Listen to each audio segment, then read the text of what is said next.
Selamat bergabung di materi kedua pada periode ke-51 LKP Konsultan Indonesia. Untuk kita pada malam hari ini terkait kertas kerja review kontrak konstruksi.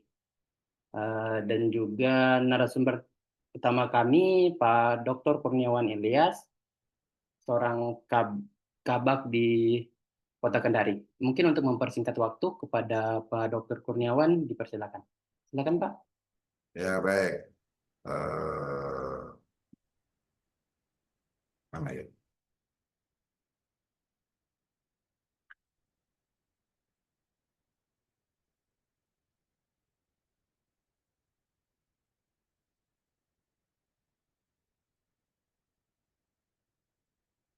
Ya, terima kasih. Jadi materi malam ini saya coba sajikan tentang kertas kerja. Bagaimana sih kita melakukan review kontrak? Ya, kontrak. Jadi review kontrak ini yang direview itu adalah syarat-syarat khusus dan syarat-syarat umum, termasuk juga surat perjanjian, ya, surat perjanjian itu sendiri. Jadi ya pengalaman saya memberikan keterangan ahli ini ya sudah banyak ya. Sekarang di 40 perkara tipikor ya, dan lain-lain ya di pengadaan gitu. Memiliki sertifikat kompetensi PPK. Jadi PPK sekarang harus ada sertifikasi kompetensinya ya, kompetensi PPK-nya gitu. Jadi PPK tidak bisa sumbernya dari kepala bidang kalau tidak ada sertifikasi PPK-nya. Nah, kita bicara dulu kontrak pemerintah. Kontrak pemerintah ini sering disebut kontrak baku atau perjanjian baku gitu. Artinya baku, segala isinya itu sudah ditentukan lebih dulu, lebih awal, baik itu dalam bentuk peraturan perundang-undangan maupun ditentukan oleh pengguna anggaran sendiri, isinya gitu. Sehingga penyedia ini rekanan kontraktor ini posisinya adalah menolak atau menerima isinya, kecuali hal-hal yang substansi yang akan kita bahas nantinya. Jadi semua isi kontrak di pengadaan barang dan jasa ini isinya itu sudah baku gitu. Sisa melakukan modifikasi sedikit supaya tidak bertentangan dengan prinsip pengadaan, efisien, efektif, akuntabel, transparan, terbuka, adilan, dan lain-lain. Dia disebut klausula eksonerasi. Isinya sudah ditentukan sejak awal. Jadi dalam kontrak pengadaan barang jasa ini kan ada prinsip kebebasan berkontrak, harus ada yang diperjanjikan kan, disepakati bahwa kontrak itu harus sebagai undang-undang para pihak harus dijalankan secara etikat baik dan asas kepribadian. Asas kepribadian ini yang berkontrak harus penyedia, bukan yang pinjam perusahaan. Nah ini rancangan kontrak. Rancangan kontrak ini sebenarnya sudah harus pada saat diinput di dokumen yang ada di akun PPK. Rancangan kontrak sudah harus diinput di akun PPK.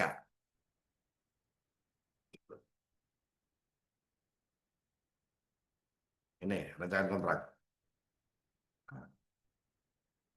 Setelah proses pemilihan selesai, dapat penyediaannya, ada yaitu tahapan rapat persiapan pendanaan kontrak.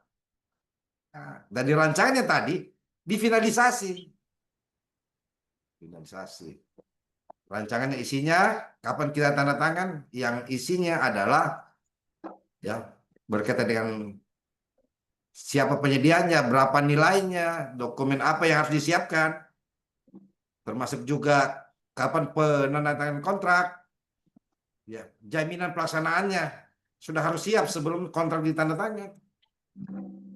Itu di rapat persiapan. jaminan pemeliharaan, jaminan pelaksanaan, dan lain-lain. Substansi-substansi kontraknya. Nah, ada beberapa hal ya yang masih perlu diperbaiki gitu, tentang penyusunan rancangan kontrak. Ini sebenarnya pikiran dari atau dorongan dari MCP KPK, termasuk juga pihak APIP. Kan ada review kontrak, ada review APS, review apa ya, RKA dan lain-lain.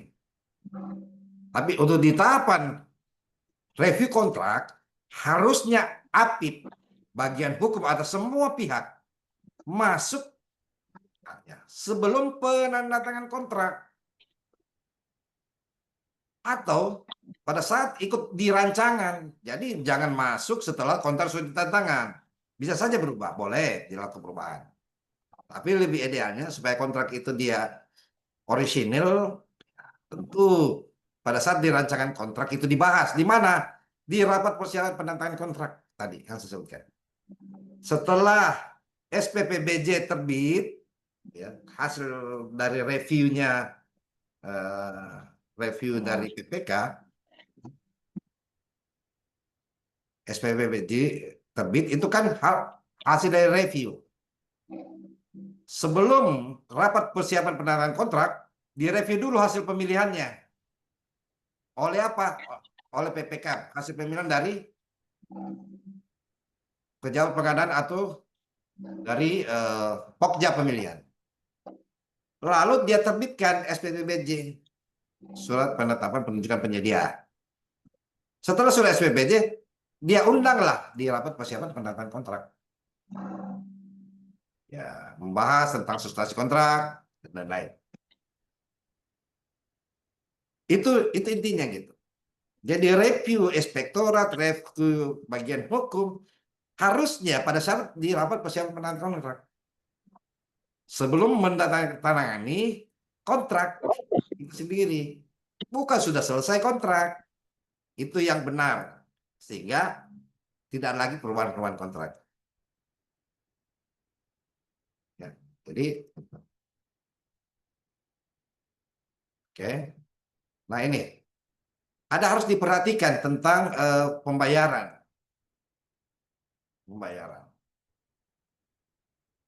Nah, ini dia.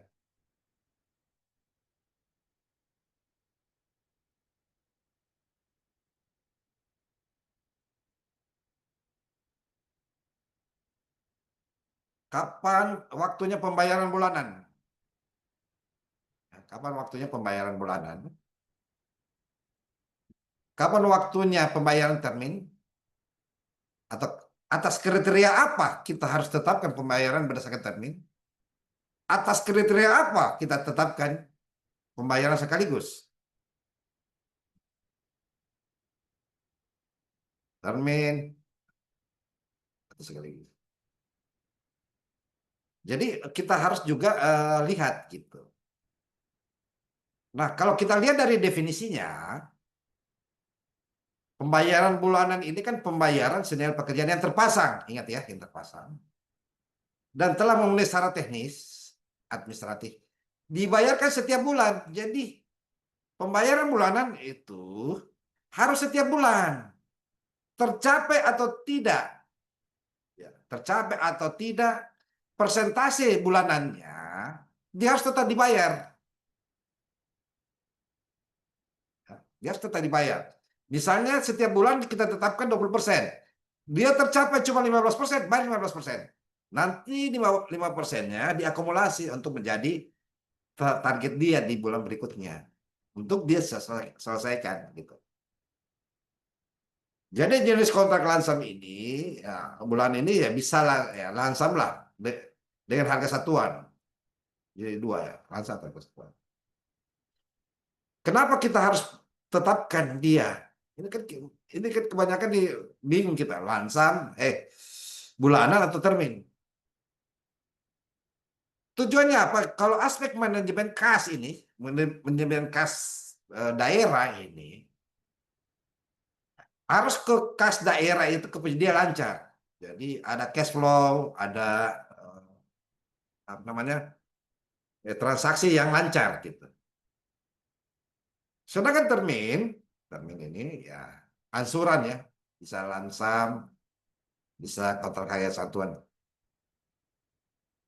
Nah, dari aspek manajemen anggaran kas yang di BKAD, di BUD, ya, justru dia lebih baik kalau kita lansam ini atau gabungan atau dengan cara bayar termin. Kalau di bulan depan kita ataupun kita sudah tetapkan termin 20%, tapi dia tidak capai, tidak akan dibayar 20%. Beda halnya dengan bulanan. Setiap bulan harus dibayar, tercapai atau tidak. Sehingga kenapa kalau dengan termin lebih bagus misalnya, ini akan memacu penyedia untuk bermimpi, saya cepat kerja ya. Cepat kerja supaya saya cepat dapat uang 20%. Kalau bulanan dia bisa santai gitu. Santai ah.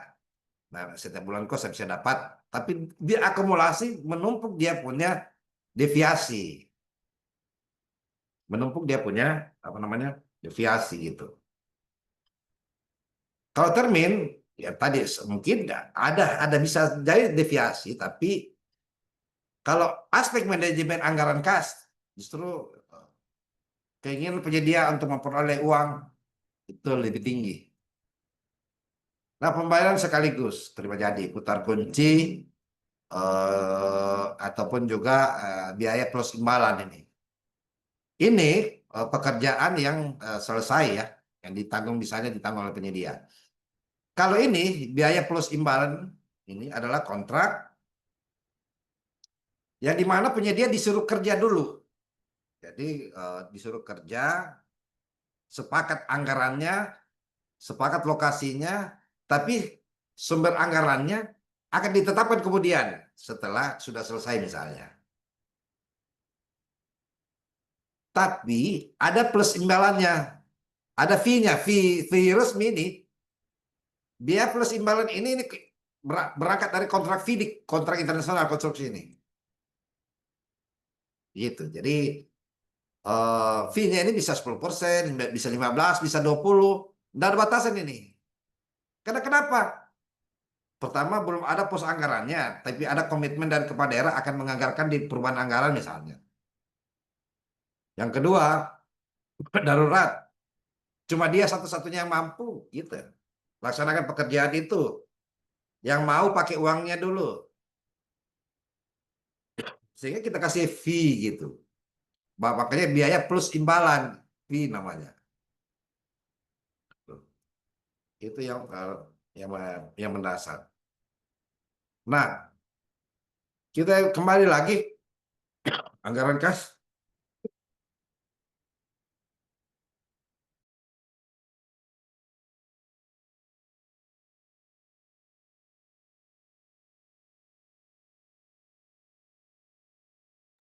Yang kita kembali lagi di anggaran kas.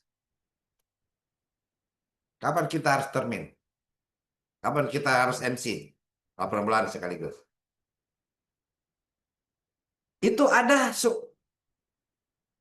kriteria yang tepat gitu. Kalau termin ini mata anggarannya, sumber anggarannya ini DAK termin, DBH, DID. Mengapa? Termin ini tadi sudah saya jelaskan 20% misalnya atau 30%.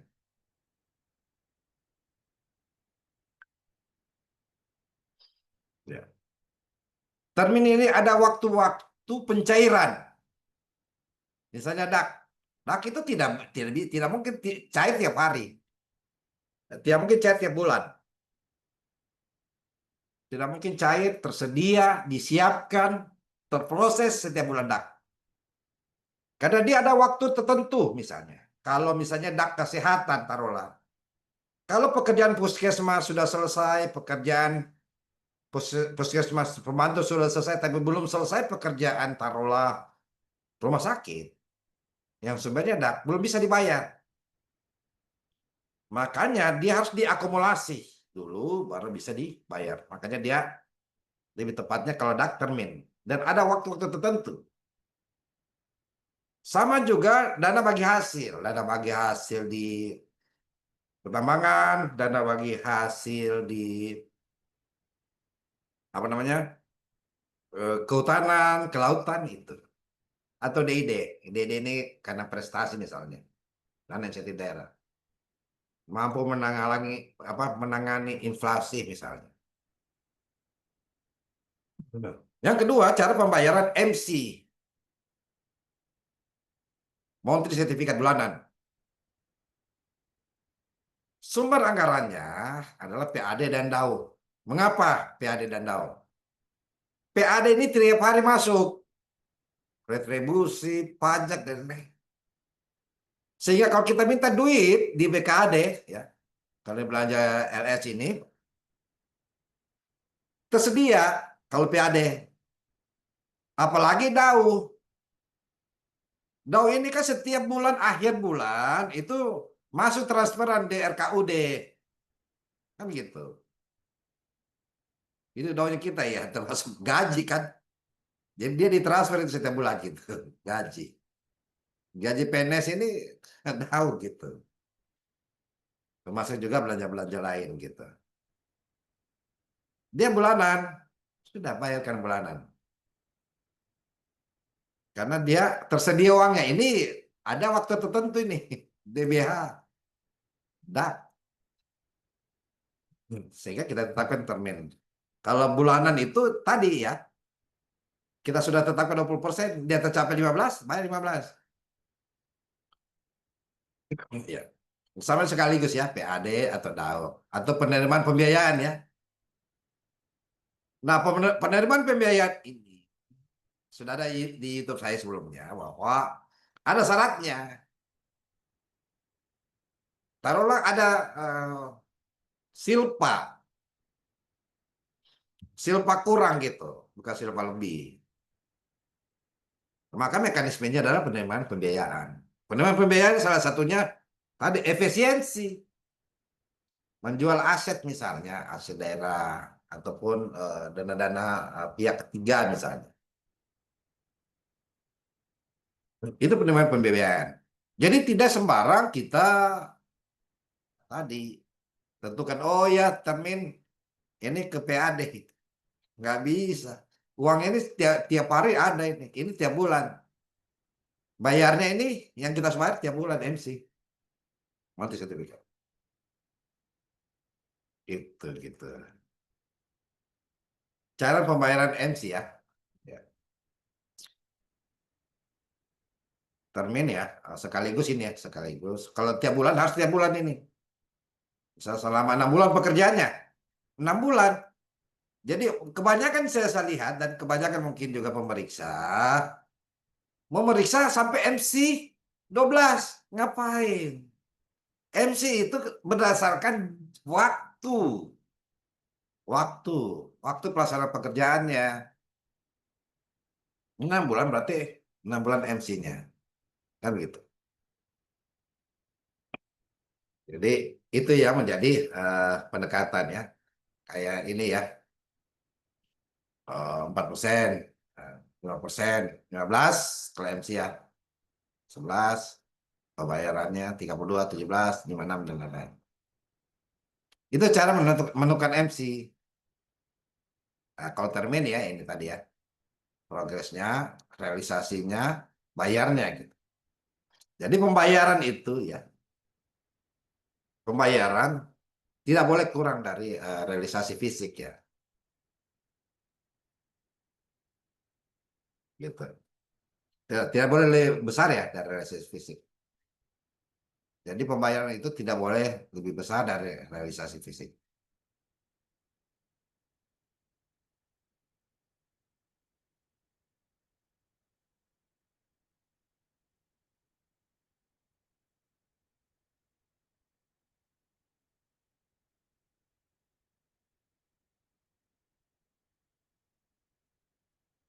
Ini ya reviewnya ya. Yang harus direview juga ini. Harus ada berita acara hasil pemilihan, berita acara review. Karena sebelum terbitnya SPPBJ, PPK harus review dulu, review dokumen pemilihan dari penyedianya. Setuju tidak penyedia dia yang dia pilih gitu. Dan ada yang dilupa ini. Ada kebanyakan lupa, pasti banyak lupa ini. Dan coba teliti, yaitu ini kan di counter ini ada akta notaris nih, ya kan? Tapi dilupa ini. Kalau CV dia CV ya, badan usaha tidak berbadan hukum, legalitasnya dia bukan notaris, bukan. Itu perjanjian internal para pihak di dalamnya. Legalitasnya bukan notaris, akta notaris. Bisa lihat kontraknya. Saya kira Pak Nusin Hakim. Legalitas untuk CV itu dia nomor pencatatan yang ada di Kementerian Hukum, di AHU. Harus ditampilkan. Mengapa harus demikian? Ya, mengapa harus disebutkan nomor pencatatannya? Bisa jadi, ya, bisa jadi. Nama direkturnya ini sudah diganti. Gitu. Tapi dengan disahkan nama direkturnya di AHU, Kementerian Hukum, berarti masih resmi. Gitu. Jadi harus ditambah nomor pencatatan atau pengesahan akta pendiriannya nah, di surat keputusan Kementerian Hukum. Gitu. Nah, selanjutnya ini undang-undangnya ya. Ini jangan lupa ya. 1320. Salah satunya perjanjian. 1338 yang satu dari ayat 3 mengecualikan 13 ayat 2. Ini ikut ya. Nah, ini juga ruang lingkup. LKPP ini sebenarnya identifikasi kebutuhan itu di perencanaan penganggaran dan perencanaan pengadaan itu pada saat menyusun apa? Lebih tepatnya menyusun renja, bukan RKA, apalagi renja saya kan 5 tahun ke depan. Kan ini indikatornya kelihatan. Ruang lingkup pekerjaan utama drainase, akun, tawaran, ini, ini, ini sebenarnya apa ya?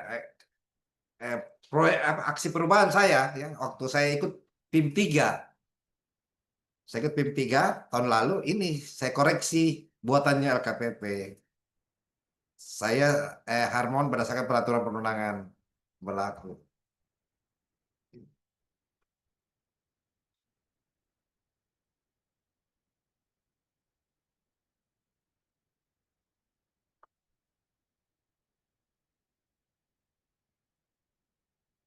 Itu. Jadi konselis kontrak klausul aksionari sebutkan. Jadi bisa kita ubah ya, bisa. Ini materi PIM 3 saya. Kemarin ikut diklat ya, diklat. Jadi kita bisa ubah boleh. Termasuk juga berkaitan dengan wakil sah, jangan lupa wakil sah. Ini para pihak, bukan anu ya, tapi wakil sah. Kalau wakil sah para pihak kan PPTK, tim teknis, itu wakil sah. Kalau wakil sah penyedia ya bisa direksi dan lain-lain.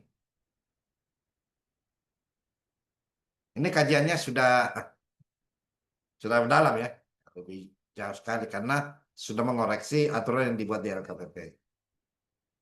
Nah, jadi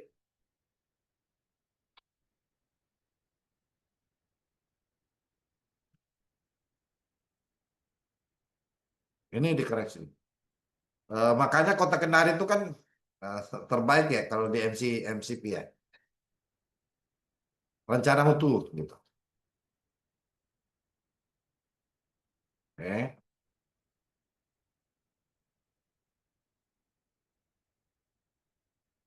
peringatan dini. Ini ada cover tanda tanya. Pemberian kesempatan. Pemberian kesempatan 2 kali ya. 2 kali. Kalau urusan lain mungkin pemberian kesempatan 1 kali kah atau 3 kali ya.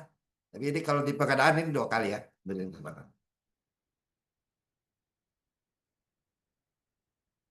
Nih. Ini syarat-syarat umum. Syarat-syarat umum kontrak. Nah, yang lebih penting di mana? Di syarat-syarat khususnya ini.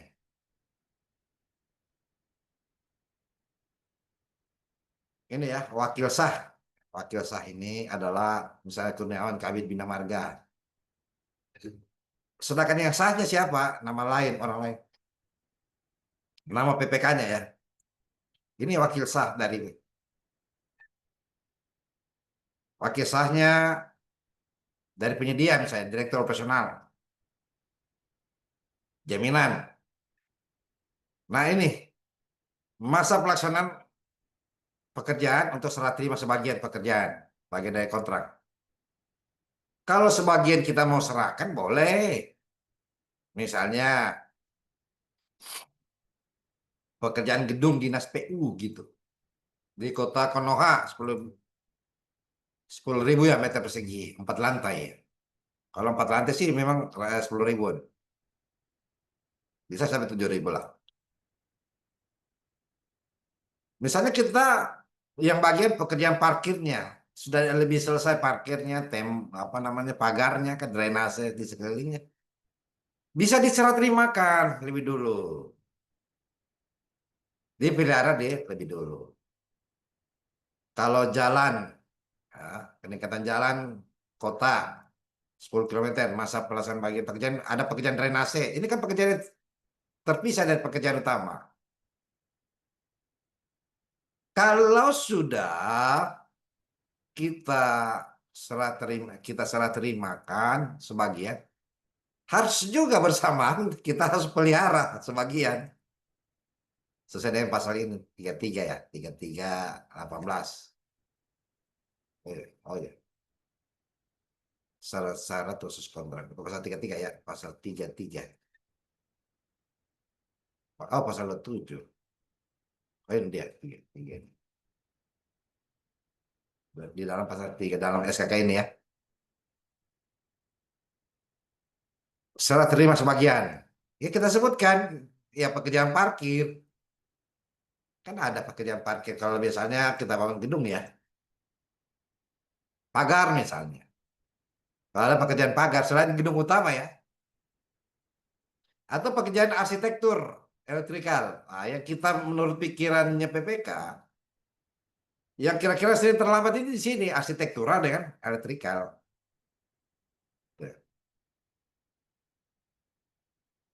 Ini setelah terimanya ya, setelah terima penyusunan harga. Nah, ini yang kadang jadi masalah. Kan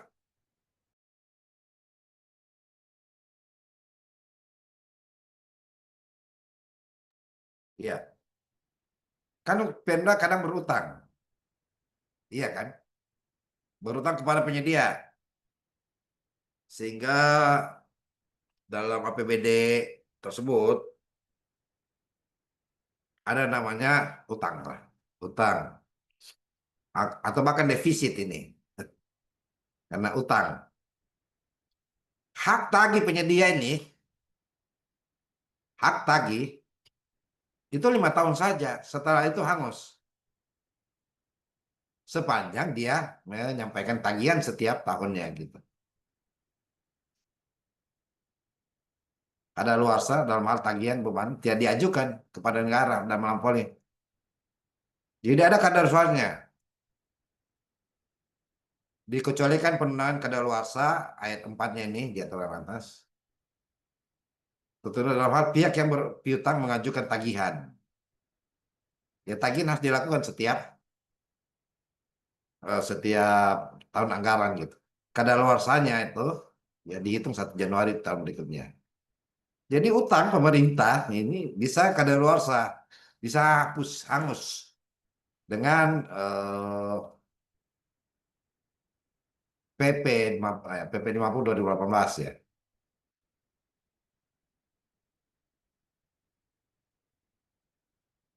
Hak dan kewajiban, oke, harus diisi. Nah, begini cara yang benar menyusun cara bayar termin. Pekerjaan apa sih yang 45% harus dihitung di terminnya. Satu misalnya dengan pekerjaan ini ya, pendahuluan, drainase, paving block. Setelah diakumulasi antara gini, saya kasih ilustrasi saja, 100 juta, anggaran 100 juta lah, atau 1 M anggarannya. 45% dari 1 M. Sisa kita lihat saja item-item apa saja 45% dari 1 M. Sisa item-item saja. Baru kita masukkan sini.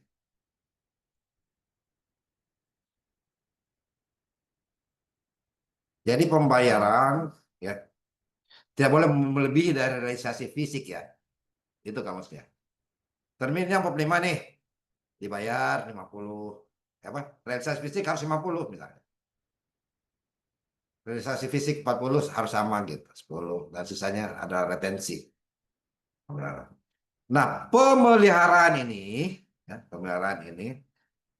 bisa kita buatkan jaminan pemeliharaan dengan membayar dengan membayar 100%. Yang kedua, yang kedua, indikasi awalnya adalah akan menyeberang tahun. Kalau pemeliharaan di tahun berjalan tidak usahlah jaminan. Kasih saja 95%. Bayar. Kalau dia mau menyeberang tahun, bayar dia 100% menyeberang tahun ya. Tapi harus ada jaminan pemeliharaan. Itu syaratnya ya. Itu syaratnya. Nah, ini cara bayar MC gitu. MC ya, MC. Seperti yang saya jelaskan tadi ya. Persen, 16% berarti 11 ya. Sama kurangin. 32 sama ini berapa? Jadi totalnya gitu, akumulasinya. Nah, denda keterlambatan. Ya, denda keterlambatan ini kalau kita ambil bagian dari kontrak harus relevan dengan ini. Bagian apa yang diserah terimakan? Atau kita sudah jelaskan ada pekerjaan elektrikal. Ini yang kita review bagian kontrak yang kita sudah serah terimakan sebelumnya. Kalau dia terlambat misalnya. Atau dari harga kontrak. Bisa dipilih saja. Bisa dipilih. Nah, umur konstruksi atau pertanggungan kegagalan. Misalnya. Ini 10 tahun ya. Tapi kita harus ada dasarnya. Tidak bisa tiba-tiba 10 tahun ini. Kalau untuk perkara salah lentur ini, fleksibel pavement namanya, kalau itu 20 tahun. Ya, fondasi jalan untuk semuanya adalah 40 tahun. Termasuk perkerasan kaku. Tanpa jalan penutup. Apa ini? Jalan tanpa penutup. Ini maksudnya tidak ada aspalnya ya. Misalnya pekerjaan rigid pavement, tidak di aspal. Ini MC-nya ya. MC. Retensinya kita taruh. Harus diuraikan demikian. 32% berarti apa gitu. Harus diuraikan. Ini MC-nya. Nah, ini aturan perbedaan MC dan termin ya. Sudah dijelaskan termasuk jenis kontraknya. Hasil review PPK yang menetapkan cara pembayaran wajib. Jadi itu yang paling penting 9 mata anggaran ya. Masa pelaksananya 3 bulan. Nah, ini juga masa pelaksanaan berkaitan. Ya, berkaitan dengan masa pelaksanaan. Kalau yang sumbernya APBD ini, yang untuk cara bayarnya ini MC ini, harus 3 bulan pertama. Karena dia tidak, karena dia dorongannya, kriterianya itu bisa santai ini penyedia ini. Yang pertama kan diprosesnya, 2, 3 ya. Nah, kalau yang sumbernya DBH, DAU, DAK bisa triwulan kedua ini. Apalagi DAU kan itu tadi ya, bulan 4 udah bisa diproses. Apa DAK juga DBH ya. Jadi kita harus mengetahui masa penyaluran anggaran ya, penyaluran anggaran ke daerah gitu. Itu harus kita tahu gitu. Jadi tidak kita sesuka hati ataupun juga kebiasaan kita menetapkan ini DAU kah, ini DBH, cara bayarnya, termin atau MC gitu.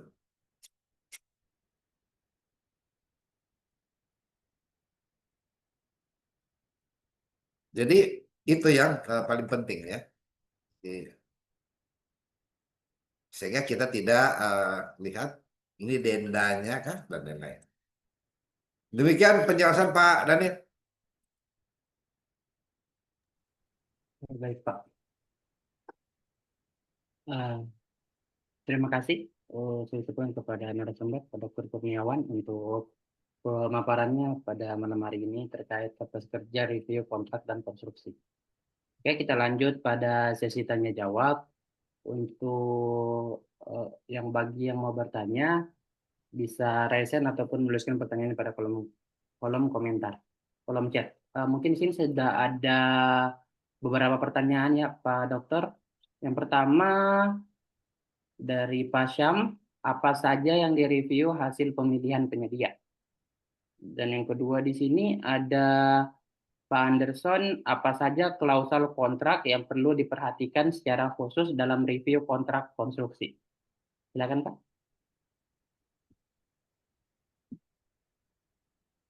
Oh, ada di kolom chat ya. Ya, ada di kolom chat Pak. Ada 2 pertanyaan itu Pak. Apa saja yang direview hasil pemilihan? Oh, pemilihan penyedia. Nah, pertama yang direview pemilihan penyedia itu kan tanggung jawabnya PPK ya. Yang pertama keberlakuan dokumen-dokumen dari ya keberlakuannya ya, berarti masa berlakunya gitu. Dokumen persyaratan administratif ataupun kualifikasi yang ada di hasil dari evaluasi Pokja. Jadi harus evaluasi Pokja pemilihan itu harus direview oleh PPK. Benar tidak ini keberlakuan dokumennya masih ada gitu, atau berlaku tidak, si belum expired atau tidak. Yang kedua, ya, dokumen itu berkaitan dengan nomor induk berusaha, ya, MPWP, SBU-nya, tenaga personel manajerialnya, dia punya dokumen. Tata cara evaluasinya sudah benar dievaluasi atau tidak? Ya, gitu. Dan tahapan, dia sudah ikuti tahapan tidak? Itu yang harus direview oleh PPK. Sebelum menerbitkan SPPBJ, sebelum terbit SPPBJ, PPK sepakat, ya lanjut jadi SPP. PPK tidak sepakat, menjadi tanggung jawab dikembalikan kepada pengguna anggaran. Itu yang direview ya. Keberlakuan masa berlakunya surat, termasuk juga surat perusahaan, NIB-nya, SBU-nya, pajaknya,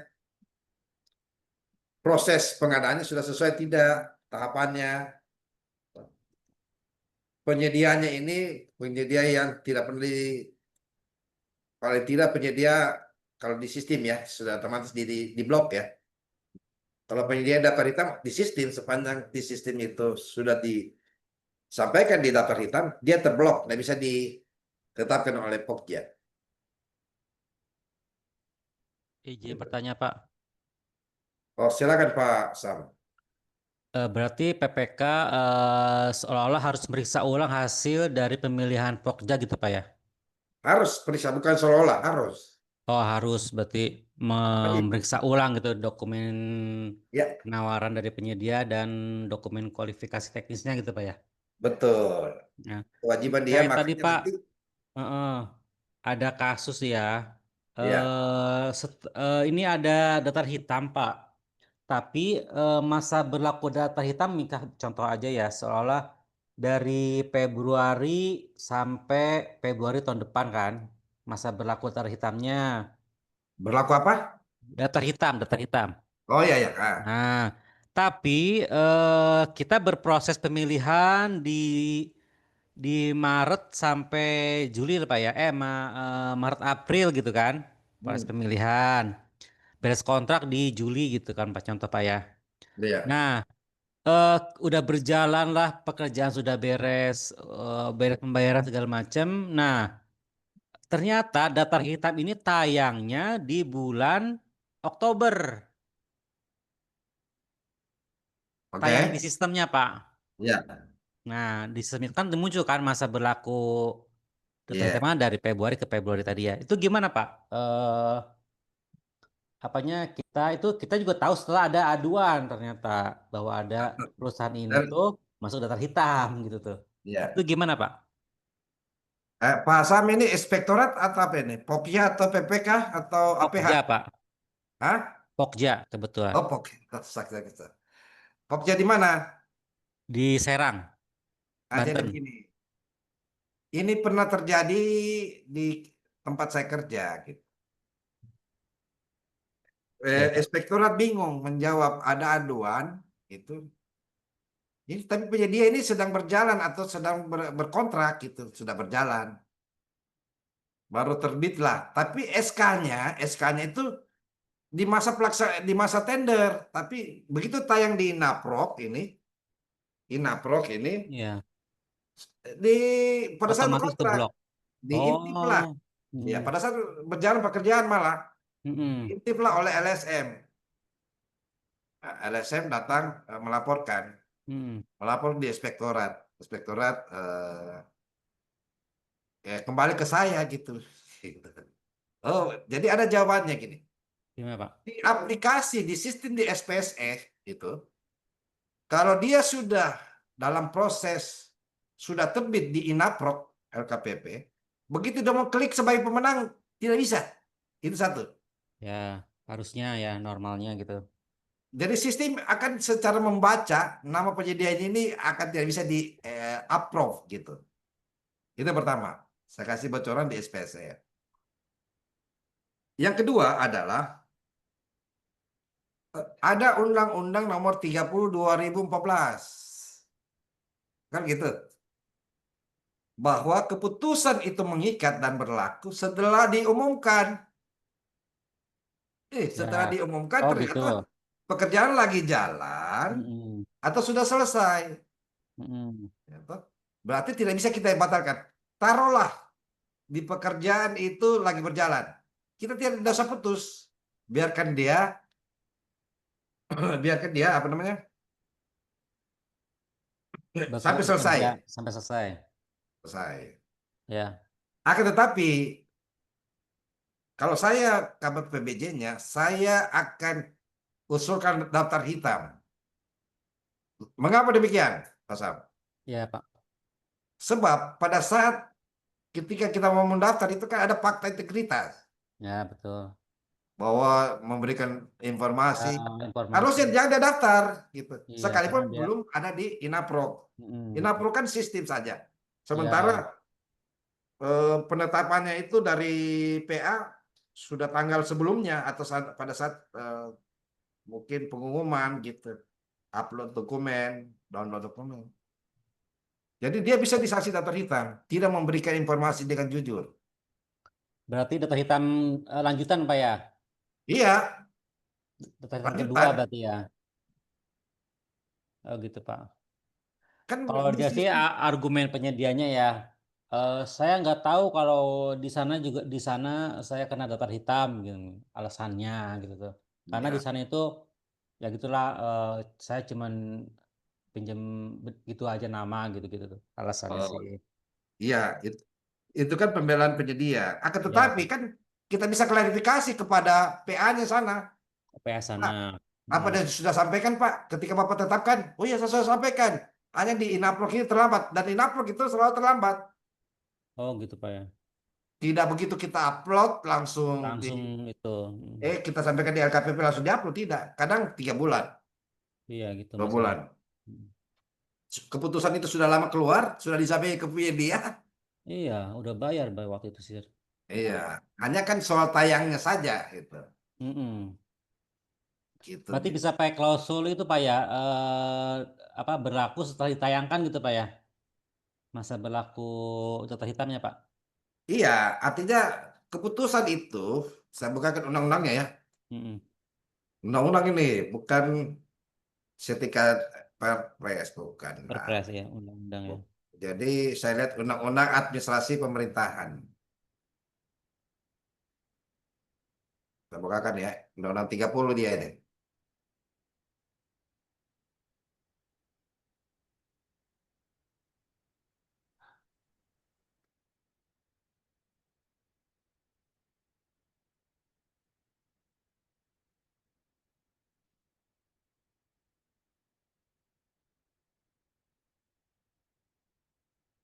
Ya, toh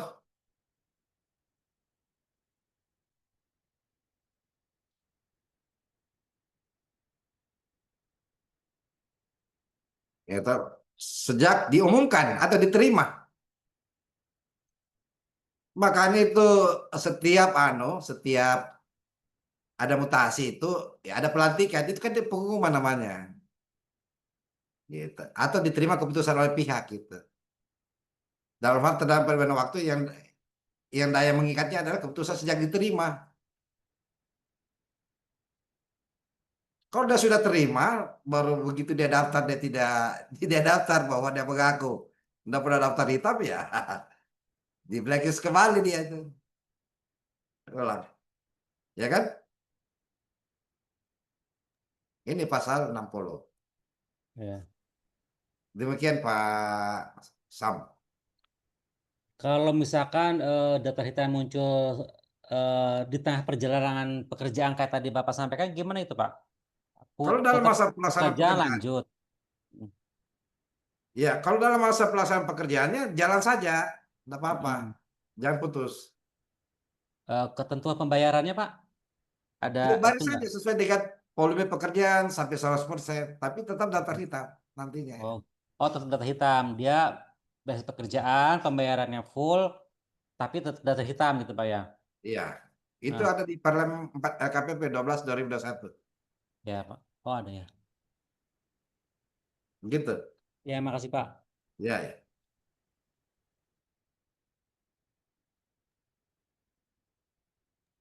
Satu lagi Pak dari Pak Anderson, Ini bertanya, klausul kontrak.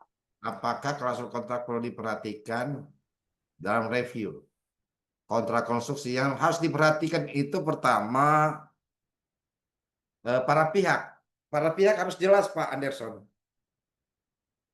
Harus jelas. Yang kedua, ya pihaknya itu harus orang yang ada namanya dalam akta ataupun dalam akta ataupun karyawan yang sudah diberi surat kuasa, yang ada bukti potong pajaknya, potong PPh-nya pasal 21 dan ada dalam SK struktur eh, perusahaan gitu.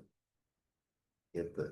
Itu yang pertama. Yang kedua, kalau pencairan jaminan ini kan di mana di rekening melekat gitu. Di RKUD apa? Berarti di RKUD pemerintah gitu. Yang ketiga adalah masa pelaksanaannya. Masa pelaksanaan pekerjaan itu dihitung sejak apa? Kontrak ditandatangani atau SPMK? SPMK ya, surat perintah dimulai pekerjaan. Yang ketiga adalah kalau di review kontrak itu berkaitan dengan peristiwa kompensasi dan pemberian kesempatan. Itu harus jelas. Kapan pemberian kesempatan, kapan peristiwa kompensasi. Yang selanjutnya adalah tentang denda keterlambatan, bagian kontrak atau dari nilai kontrak. Bukan sisa ya, bagian kontrak atau nilai kontrak. Tidak ada kalimat sisa ya di aturan. Yang ketiga adalah cara pembayaran tadi ya. Kita pakai termin, MC, atau sekaligus, termasuk jenis kontraknya. Jenis kontrak itu sangat menentukan cara bayar. Cara bayar untuk jenis kontrak lansam beda cara bayar atau jenis kontrak harga satuan. Termasuk cara memeriksanya. Beda cara periksa kontrak lansam, beda periksanya kontrak harga satuan. Gitu. Jadi itu tergantung cara menyusun isi kontraknya itu sendiri. Termasuk juga jaminan pemeliharaan, ya. Termasuk juga yang jangan dilupa adalah material onsite, ada tidak material onsite? Itu. Demikian penjelasannya Pak Anderson. Ya, makasih Pak. Baik, terima kasih kepada Bapak Ibu yang sudah bertanya dan terima kasih kepada narasumber atas jawabannya. Mungkin Bapak Ibu masih ada yang mau bertanya atau mau berdiskusi bersama Pak Dr. Kurniawan seputar kertas kerja review kontrak konstruksi pada malam hari ini, dipersilakan. Silakan Bapak Ibu. Kalau masih ada yang mau didiskusikan ataupun mau ditanyakan, persilakan.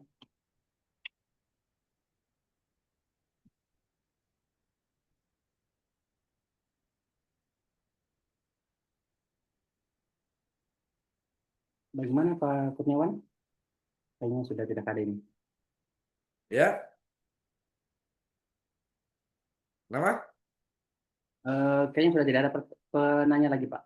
Bagaimana Oh, Bapak Ibu? Masih ada yang mau bertanya Pak? Bu? cukup ya. Cukup, Pak. Oke, baik. Pak Ada yang Sam, mau ditanyakan dulu, Pak? Ya, Pak. silakan Pak Sam. Cukup sih, Pak. Cuman ini nih ada tentang retensi ya. Jadi kan ada nih beberapa retensi yang beberapa tahun yang lalu tuh pihak penyedianya nggak pernah ngajak pembayaran, Pak. Jadi seolah itu jadi diakukan sebagai utang Pemda ya. Oke. Itu penyelesaiannya gimana, Pak? Sedangkan penyedia itu udah nggak tahu lah kita di mana rimbanya dia, alamatnya nggak tahu gitu tuh. Itu gimana, Pak? Ajukan penghapusan saja, penghapusan sebagai Ajunya utang Heeh. Oh dengan gitu ya. dasar hukum yang tadi ya. Kan ada penghapusan Hmm. utang itu bisa lihat di Permendagri 77 ya 2020 dengan PP 12 ya 2019. Ya. Jadi itu saja. Kalau kita mau Penghapusan lihat utangnya. di KUH Perdatanya itu bisa kita lihat di pasal salah satunya ya, salah satu 1381 bisa. Banyak. Kadaluarsa itu adalah salah satu penghapusan utang. Oh, makanya dibuat klausul, Pak ya. Pasal pasal 1381 KUH Perdata Pasal 3 pasal 1. gitu. Jadi nggak ada masalah pasal hapus saja gitu. Tinggal pengajuan penghapusan utangnya aja ya. Kalau apalagi sudah lebih dari 5 tahun kan. Iya, lebih. Jadi pasal coba baca di pasal 1381 KUH Perdata bisa. Siapa? Permendagri 77 2022 ya 22 ya. Itu jadi hapus saja pasal. Siapa? Kalau apalagi menjadi utang kan, utang daerah. Iya.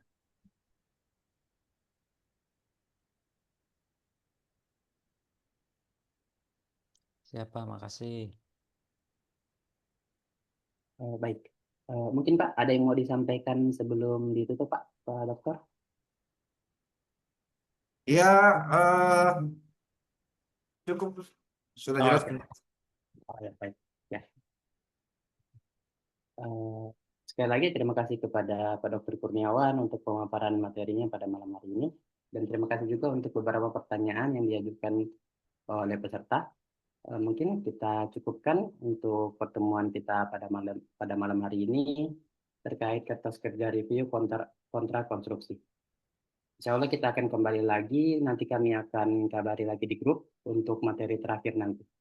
Mungkin saya tutup. Wabillahi taufiq wal hidayah. Assalamualaikum warahmatullahi wabarakatuh. Waalaikumsalam. Assalamualaikum warahmatullahi wabarakatuh. Terima kasih banyak Terima kasih Bapak. Bapak Dokter.